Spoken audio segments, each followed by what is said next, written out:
We wanted to sing together. We wanted to sing music that other choirs weren't doing currently.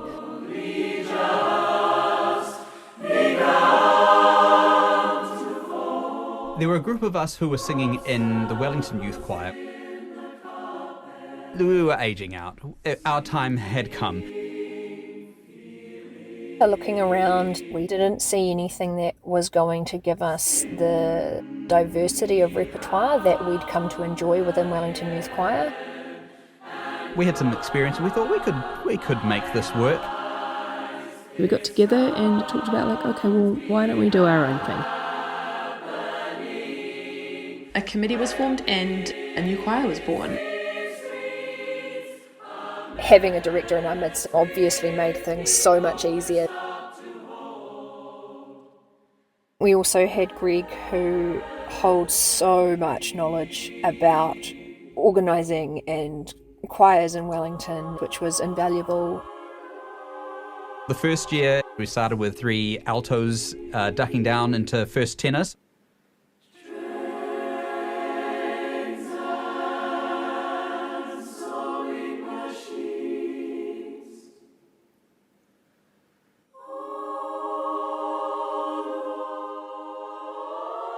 And then from the next year, from 2015, it really sort of exploded out a little bit. And I don't know how the word got out, but suddenly it was quite a popular thing. Suddenly we were flooded with auditionees.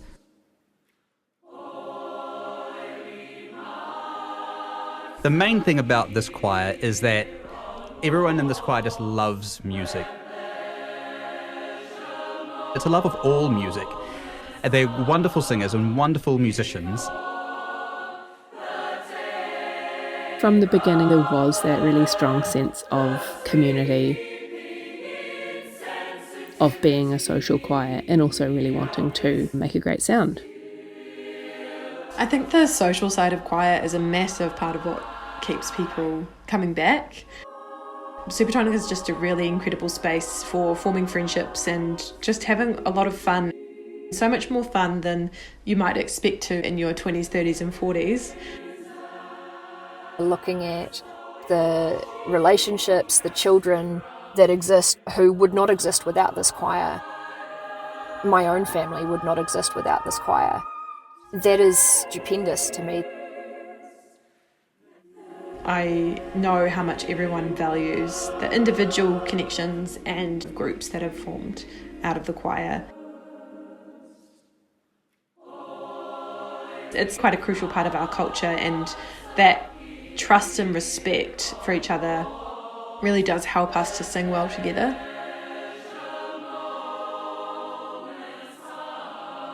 Some really unexpected, memorable moments have come out of when we've been asked to perform at special events that aren't part of our program.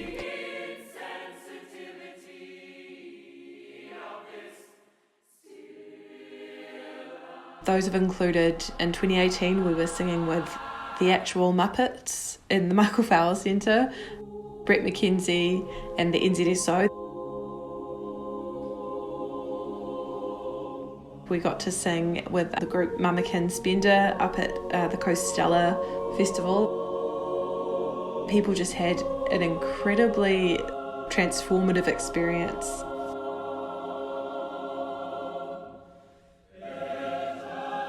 We've also been asked to participate in national memorial events. It's a real honour to be asked to do these things.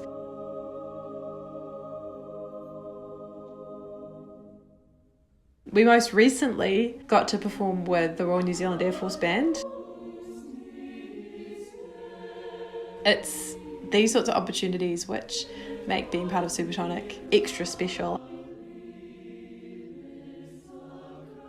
Having Matt on board to accompany has really streamlined the rehearsal and performance process, and it's supported us immensely in achieving our musical goals. In 2019, we introduced a subcommittee and producer role.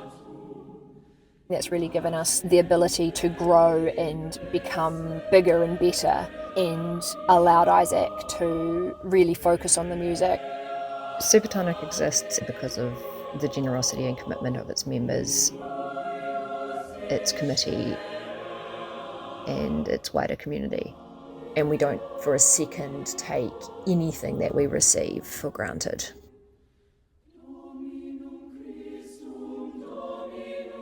It's been great having Virginie come alongside Isaac in the music director role. The experience and choral music insight that she brings. And it gives them both the opportunity to share the load.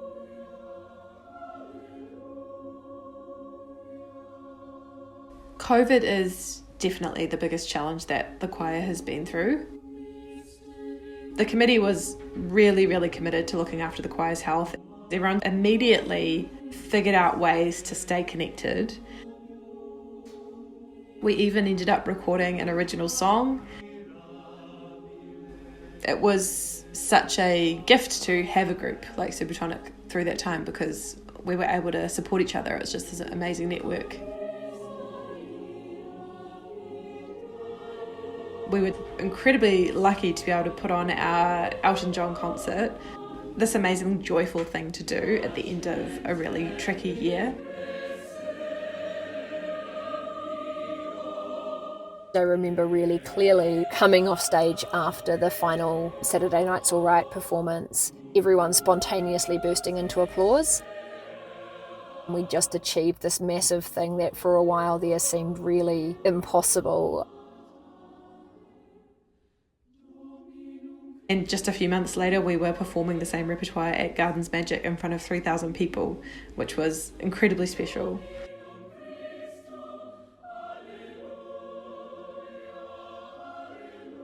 What happens for the next 10 years? It's all up in the air. Who knows? I don't think 10 years ago I ever would have thought we would have done what we've just done.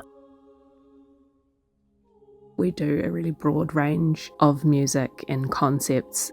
We have developed a group and a community that continues to grow and change, and that continues to strive for greater and greater heights of musical excellence. Whatever it is that we do, whether it is the earliest music,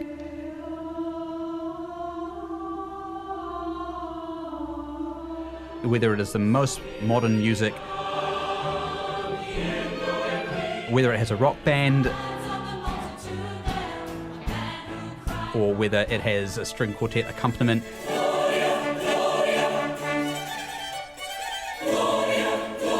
it always has to be good. It always has to be done with integrity. That's the love of music.